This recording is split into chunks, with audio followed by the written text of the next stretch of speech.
Alright, hey there, welcome to another Slightly Redneck video. This is probably the last one in our series on our seed starting crash course. We're back with JoAnn Todd here. And we've got some tomatoes that we planted in the last video right here. Looking a little sickly today, they need water, but I'm going to wait till I transplant them to water. But today's video is to talk about when to transplant your flowers, your vegetables, whatever your seeds you started, when to transplant those into a bigger pot. So I brought some. JoAnn, I think you've already probably transplanted all yours that you started. I have, yes, I have transplanted. So these are, like I said, a little bit past transplanting. We've been so busy we haven't had a chance to get together and shoot this video. But I did bring some in peat pots so you can see how those transplant. And this is a good example. Let me get this up close to the camera. You can see this is a tomato plant and it has its true leaves. Whoops, get in the camera. Has its true leaves on it.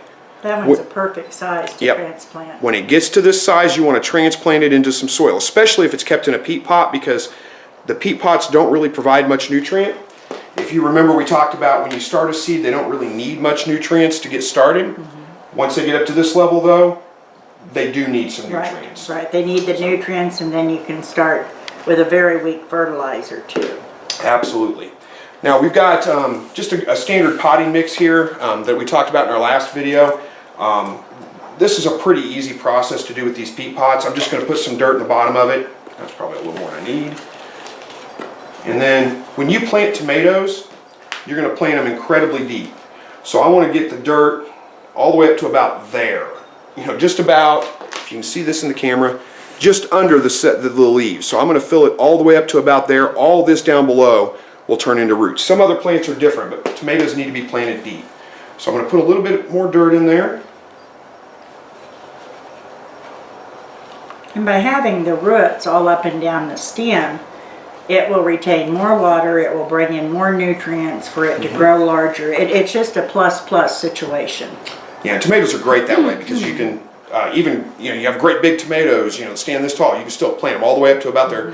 I usually pull off the bottom set of leaves and plant them all the way up to the second set of leaves almost. Right, and then that way you get roots all up and down there. It makes a much stronger plant in the end. It seems counterintuitive to most people, but it makes a much stronger, healthier plant. So let me get this camera in a little bit closer so you can see into the pot here.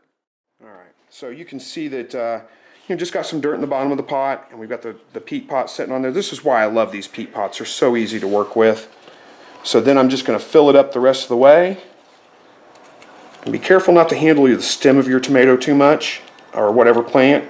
Stems are fragile, and if you break that off, then you've pretty much killed your plant. So you want to be careful with it. And they're real picky. If you have anything on your hands, they do not like it. Yep, that's true.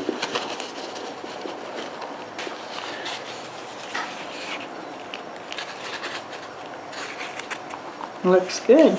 Yeah, I think so. So, now I'm going to push this down just a little bit, not real hard. Now what will happen here is, once I've got this pot full, I'll go ahead and water this. I'm not going to do it on camera because it kind of makes a mess, and I'm here on JoAnn's countertop. I don't want to make a mess over here. But I'll water this real good, and once I water this, it'll get all the air bubbles out of it, and that'll settle down, and I'll need to come back and add a little bit more dirt on the top of this to top it back off. But that's pretty much all there is to transplanting from the peat pots. Water this pretty good, put it back under the lighting, and you could get these started out in the garden, but I like to, when I transplant them, I like to transplant them, move them back under the lights that they were in. That reduces kind of the transplant shock. I'll let them recover from that. Just a day or two. It doesn't take long. It doesn't take long. A couple of days, and then they're back healthy and they're ready to go. Yep, and then I move on to the next step. Now I want to show you one more thing. There's not much of a difference here with, let me get another pot. Not much of a difference with how we're going to do it when they're planted in something like this. But you do have to get the tomatoes out of here. And I've let these dry out. You can see they're kind of wilty here, but they'll bounce back once I water them. These were planted in the potting soil mix that we talked about in the first or second video, how you mix it up. So these were put into, we recycled this little container here and used the dirt, and then Chris is going to show you how to get it out and separate the plants. Now, technically, because these were, to JoAnn's point, planted in the potting mix already, they don't really have to be transplanted into another pot because they've got nutrients in there. They'll be okay. You could keep them in here until you're ready to plant them into the garden. But the same process works for planting them into the garden. So I'm just going to show you how to get them out of here. And you can see I've got 2 tomatoes growing in here. So I'll take those out and separate those out, show you kind of how that works. Same thing though, I'm going to start off by putting some dirt in the bottom of my pot. I guess I need 2 pots because I've got 2 tomatoes coming out, don't I? Probably. Otherwise we'll have to separate them again. Yep. So. And I like these little peat pots for transplanting into. These are biodegradable. You can put these straight into your garden. You do not have to take your plant out of it. And they will disintegrate in your garden over maybe a month or so. So you don't have to disturb the roots of your plant. Yeah, they're great for that. The only thing that if you were to plant this whole pot, like what she's saying, you don't have to take them out of this pot. You just plant the whole pot in your garden, and they'll grow right through the sides of it, and it'll biodegrade. You got to make sure that the top of the pot is covered, though. Yeah, covered with dirt. Under dirt. Okay, if you leave it, if you got dirt up to here, it's not gonna disintegrate. It's got to be over the top of it. So. Well, and it'll dry out too. Yeah. If any of that is hitting the air will dry the entire pot out and probably kill your plant. Oh yeah, good point. So it needs to be buried. So to get these out of here, what I do, especially if they're dry like they are, that's part of the reason why I let them dry off, is I just pop up on the bottom, and then you can grab a hold of it and pull it right out. I don't want to mess with the, what I usually do is tip it upside down, and tip those out of there. There we go. There we go, it's starting to come out now. And I really want to avoid handling the stem of the plant too much, so. But that's what I've got, is that right there. Now what I usually do, you could just break this apart and pull it apart, but what I like to do is I just take my knife and I'm going to cut right down the middle of these, and I need to set it down to do it though because I can't do it in the air. And That way you get a clean cut through the roots, where the roots are probably intertwined together. If I try to pull them apart, it causes a lot of trauma to the roots. But cutting them apart seems to work a little bit better. Less shock to the plant. So now I've got this one separated, and that one, we're going to put them back in there, and we're going to do the same thing. I'm just going to set it down in here as deep as I can get it. Get that knife out of the way so we don't cut ourselves. And then again, I'm just going to put dirt all the way around it, fill it up, and it's pretty much the same process from here on out.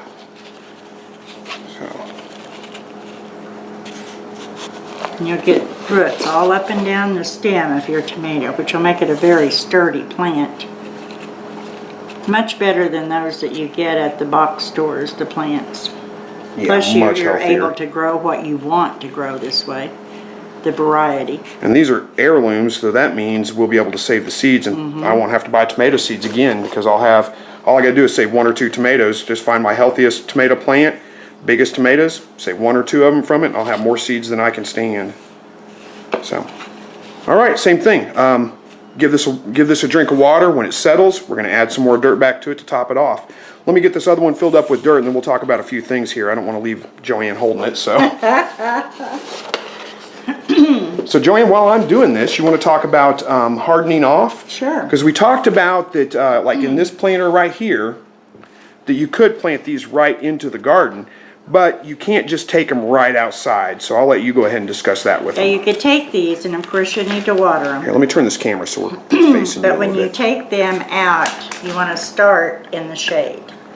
And in the shade, it would be great if you had a protected place to put them so the wind doesn't whip them around. Because when they're as fragile as this, they can get broken very easily. And then like Chris said earlier, there's your plant, it's gone. I put mine out on a back porch that's concrete. And, excuse me, it has 2 sides open and 2 sides that are protective. So I can put my flats out there, or like this, I can stick it up in a corner. It gets the shade, it gets the temperature. It doesn't have those ideal conditions like under your grow lights. Need to check them to see if they need watered every day. But the first day, I only put them out for about 2 hours in the shade. Bring them back in the house. Then the next day, put them out for 3 to 4 hours and increase it a couple hours each day. And after they've been out there 5 to 6 hours in the shade and they're looking pretty good, then start introducing them to the sun. The sun, you do not want them over 2 hours the first day because you will scorch them. Their little leaves will turn white and probably die. Increase that daily by an hour or 2, and when you get up to the point that they're out there 5 to 6 hours, then you can just leave them out day and night. But do check them, because they are going to need watered a whole lot more than you realize. And after they've been in the sun probably for a week, then they're ready to go in your garden. They'll tolerate the transplanting into the garden and be in the sun, and they should do great for you.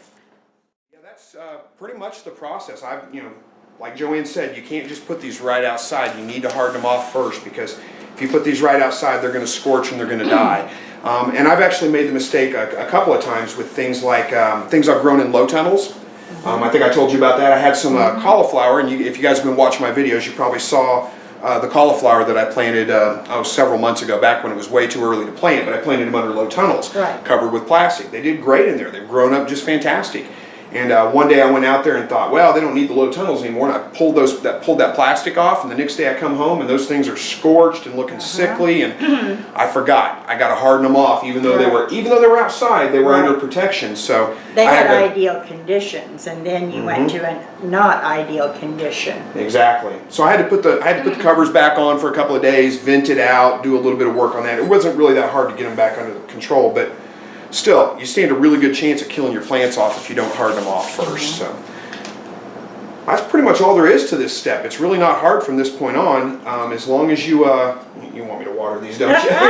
You're just sick of looking at them drooping over. So yeah, they look pretty pathetic right now. It's all drooped over. But I tell you what, I put a little bit of water in this, and in an hour or two it'll be standing right back up. It'll be fine. I purposefully didn't water them because I knew I was going to be transplanting them. Easier to work with when it's dry, and also I was going to be transporting them back and forth. They actually looked pretty good when I got a hold of them, but I went outside in the wind, and the wind kind of blew them around, and that made them look sickly. And dried them out quick. So don't freak out if your tomato looks like that.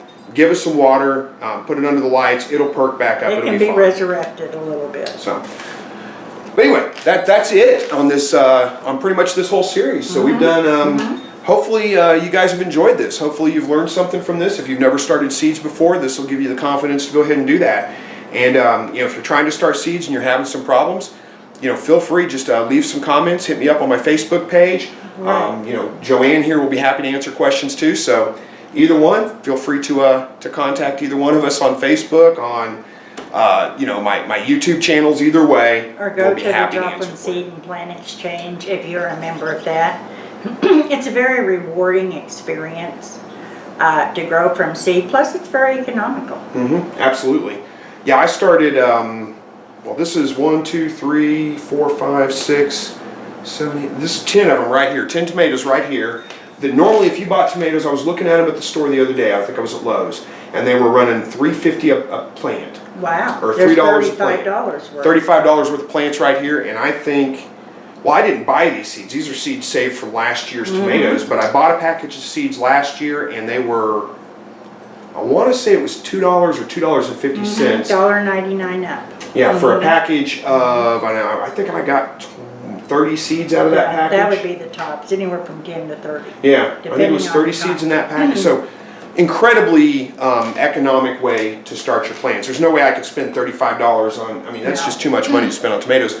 But I've got probably 15-20 cents in these tomatoes now. Yeah, at the most. So, well, plus my dirt, but that didn't cost much. And the thing of it is, whenever you save your seed from, as Chris said, your best looking tomato, that is acclimated to your soil, to where you're going to plant it the next year. And it's just gotten all cozy at your place, so to speak. So then when you start planting those seeds, you're going to get an even better tasting tomato. Yeah, that's absolutely right. That's actually a, there's people out there that are working to get those. I can't remember. There's a name for that. I'm drawing a blank now. But it's a regional.